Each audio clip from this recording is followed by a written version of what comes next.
Good afternoon. You're watching Midday Live. We do apologize for the late start of the bulletin due to technical hitches. I am Wendy Lai. Let's start with our headlines now. Farm produce at Bontibo in the Nkwanta South municipality of the Volta region left to rot on farms. We will tell you the story of a 14-year-old Sebastian Ekuba who, due to his multiple disability, has not had benefit of education over a decade. And on the firing front, voting begins in Sweden amidst anti-immigration surge.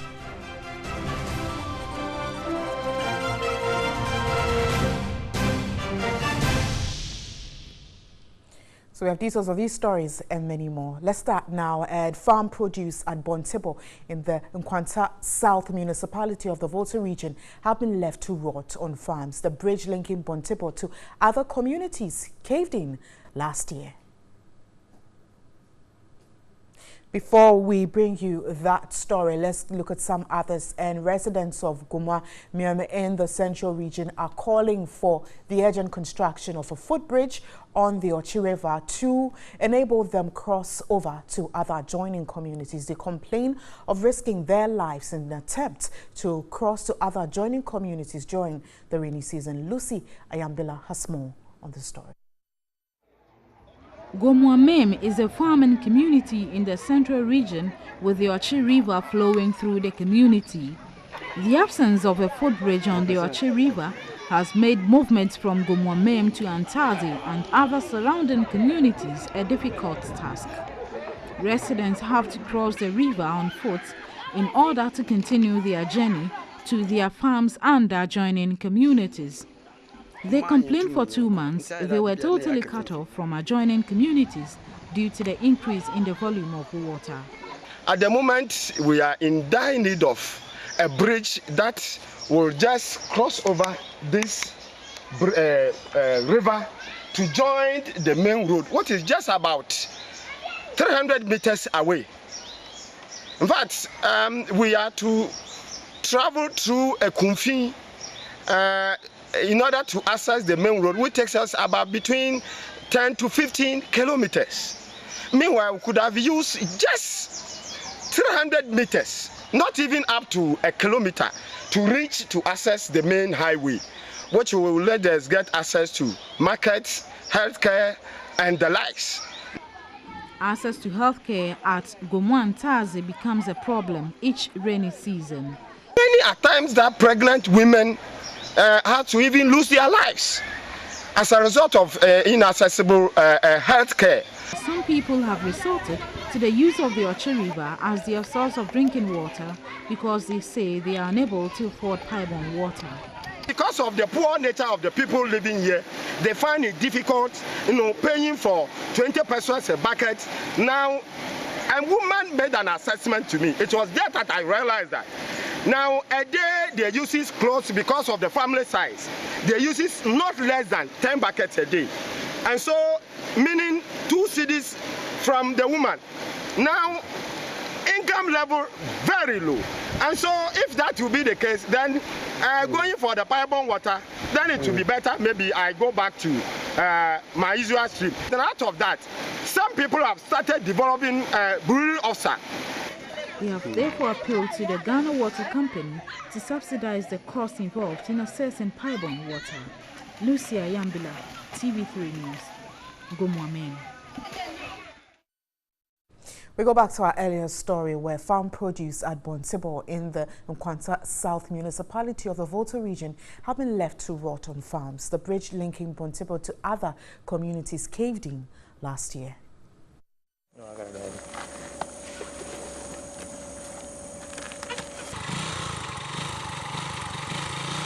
We are making a journey to Bontibo, one of the deprived communities in the Nkwanta South municipality. The community is not easily accessible as vehicles hardly visit. So living in this community is only by the strong-willed. The community's inaccessibility is due to a collapsed bridge. The collapse of the bridge occurred in June 2017 after the River Jelly overflowed 8 banks during a torrential rain. This has affected all business activities in the community. This was put in 1988 when that they stored this bridge with the plant pools. And then we were told that within 50 years time before something will happen like this. Exactly 30 years now. Look at where we are. Today being the market day, if you go to the market, there is no vehicle that can pass through the bridge before coming down to the community. So the community is very stranded. Residents, through communal labor, have improvised and built a temporary structure to facilitate movement. This is the second improvised structure after the first one was washed away by floodwaters. The state of this temporary structure poses a threat to users. People, they will start be going to school now, whereby the teachers will be coming down. Are they passing with their motorbikes? What are they going to do? Bontibo, a developing ancient community of about 1,500 people, is predominantly a farming community, but most matured field crops are left unharvested because farmers struggle to cut their produce to other communities for sale. As a result, only small quantity of goods are carried at a time.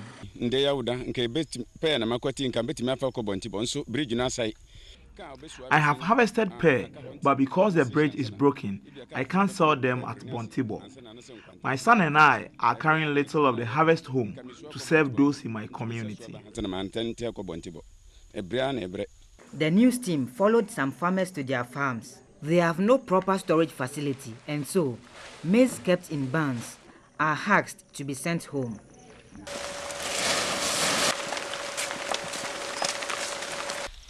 For now, yes, to say customers be later. We have stored our produce, hoping customers will come and buy, but they are getting rotten in the barn. The road is preventing buyers from coming. Means of transport. These farmers are fortunate to own motorbikes.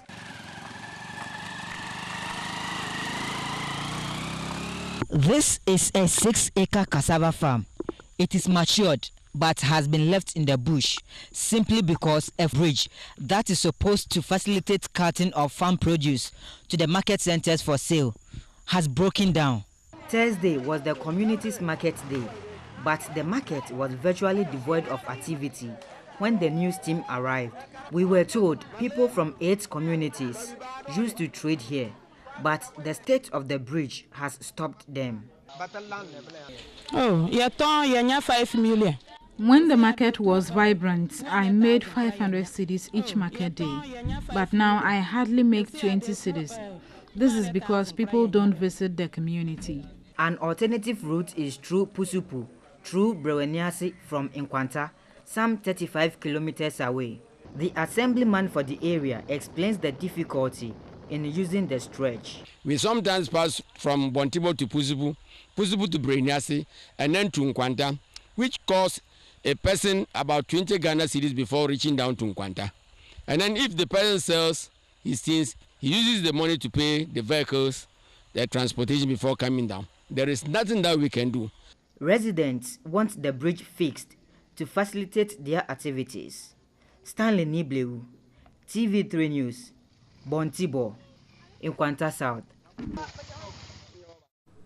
To some more stories, and still in Inkwanta South, a number of early child marriages continue to rise in the Inkwanta South and Kejebi districts of the Volta region. Parents attribute the trend to poverty. The practice of early child marriages are frequent in rural areas and an issue district authorities are trying to discourage. Parents usually give out their daughters to men in exchange for a dowry. This has led to rising incidents of dropping out of school by the girl child and its attendant problem of teenage pregnancy. Dodo Dompa community in the Kejebi district is one community with records of early child marriages since the past decade. In this community, poverty and deviant behavior is identified as the cause of rising incident of teenage pregnancy. A parent confirms this.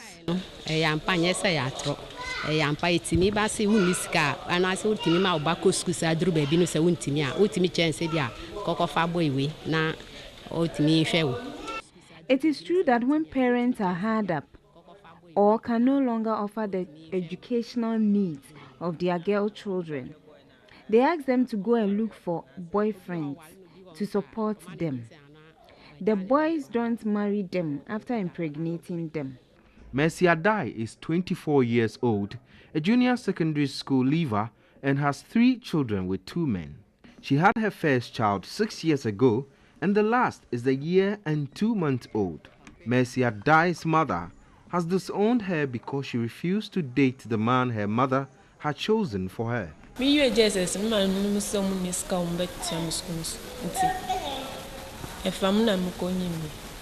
When I completed junior high school, my parents could not fund my senior high education, so I got pregnant. Mercy Adai and her children now struggle to survive as both fathers do not perform their fatherly obligations. The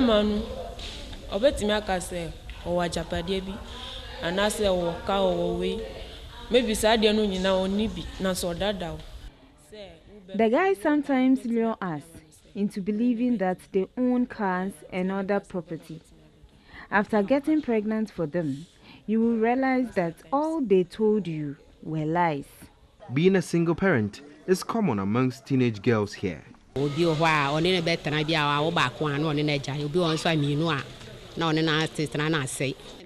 men, after having 1 or 2 children with their girls, divorce them. Divorce is a common practice with the youth than the elderly. District Chief Executive for KJB, Maxwell Kofi-Sedu, admitted the assembly is overwhelmed about the development and has devised measures to curb it. My outfit is aware of this trend where, because of poverty, parents give their girl child out for marriage. Besides that, because of poverty, the children themselves look for men to sleep with so that they can get something small for their living.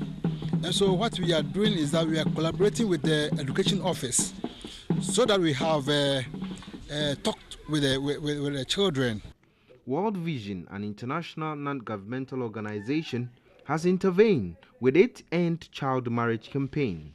Nkwanta and KJB Cluster Manager of World Vision International, Salome Yeboah, is confident their intervention will make a positive impact on young girls in the communities. This is something that is really happening, and as an organization, we have been advocating, we have been sensitizing a lot of the children, partners, parents, and make them aware.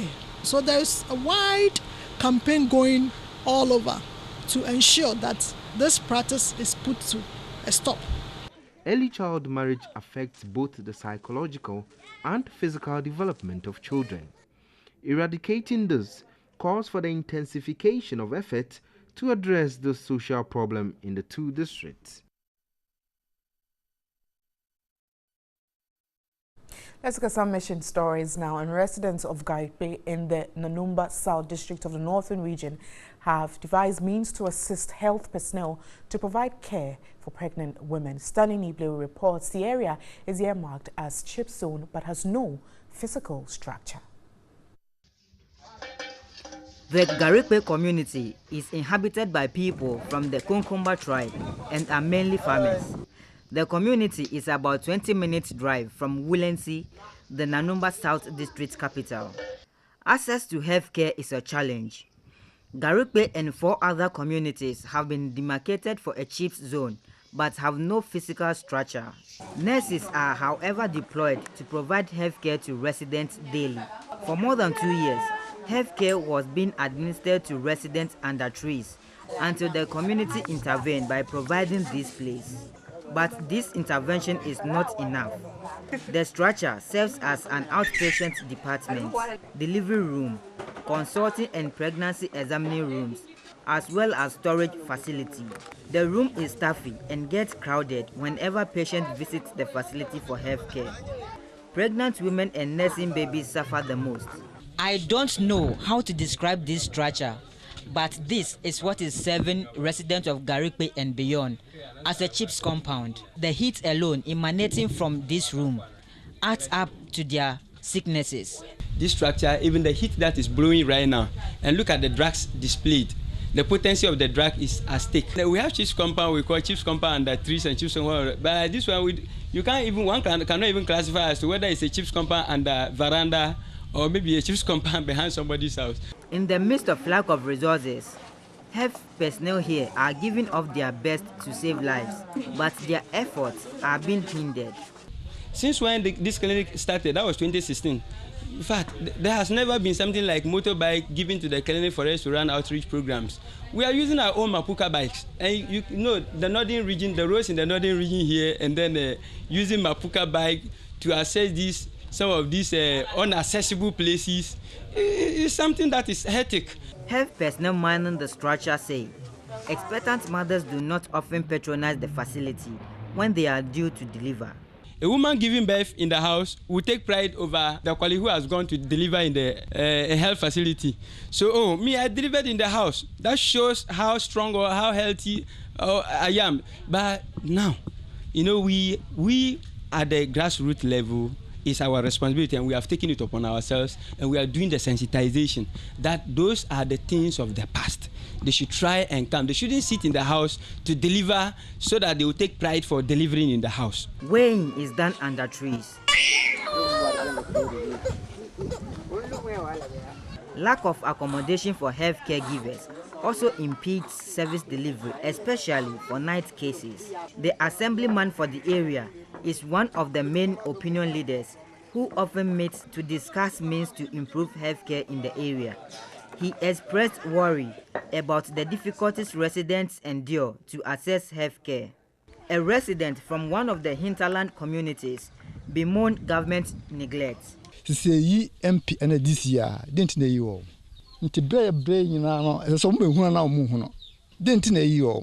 Why do we have these CEs and MPs? Don't they see the suffering we are going through?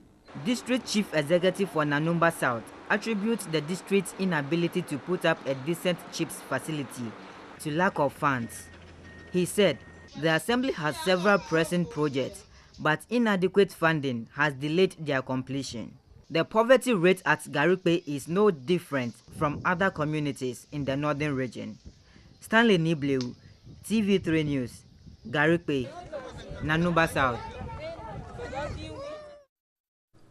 You're still watching Midela. Remember, we have more news on our social media platforms, TV3 Ghana, as well as www.3news.com.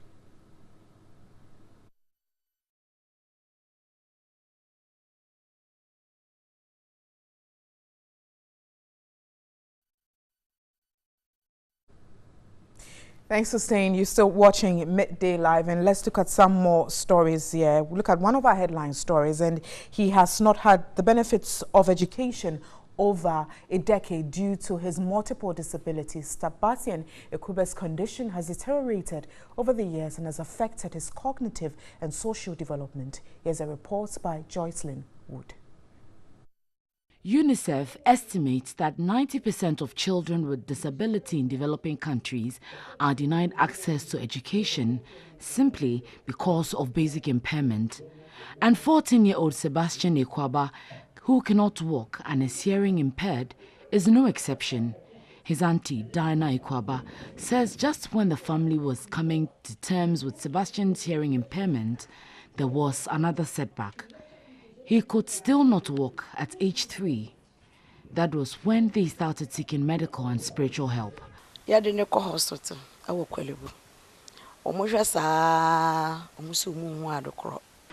We have been to several specialists at Korle Bu and 37 hospitals, all to no avail. We also went to several prayer camps.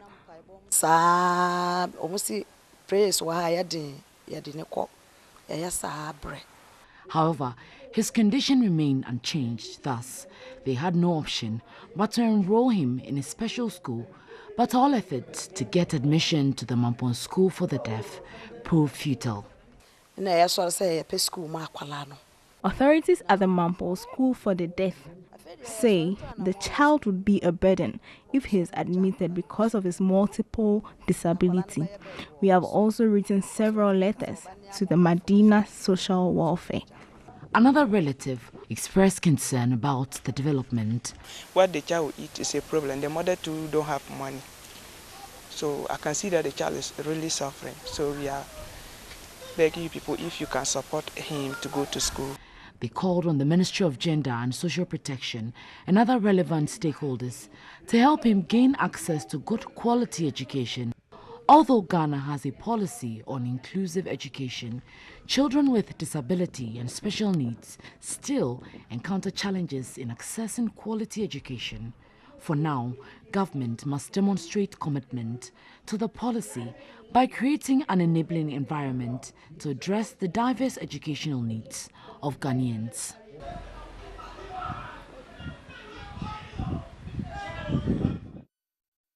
If you have been touched by that story, you can also come to TV3 to make your donations or give your support.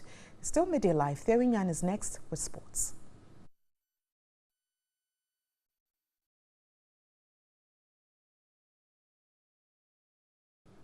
And for entertainment this afternoon, patrons of the first edition of Glow Laugher Fest have had a good time twisting to good music and laughing their heads off. Well, the third in the series of 5 mega events promises to be more fun. The comedy show, which comes at 4 p.m. today at the Fantasy Dome, will treat patrons to a double dose of laughter. Nigerians Basketmouth will lead the team of acclaimed stand-up comedians to unlock the fun and bring some more exciting comedy time. Godons and other rib crackers built for the show arrived at the Kotoka International Airport Sunday morning. Other headliners expected to share the stage includes Uganda's funniest man, Salvador, Senator Chemical, Foster Romanus, and Ghana's king of comedy, DKB.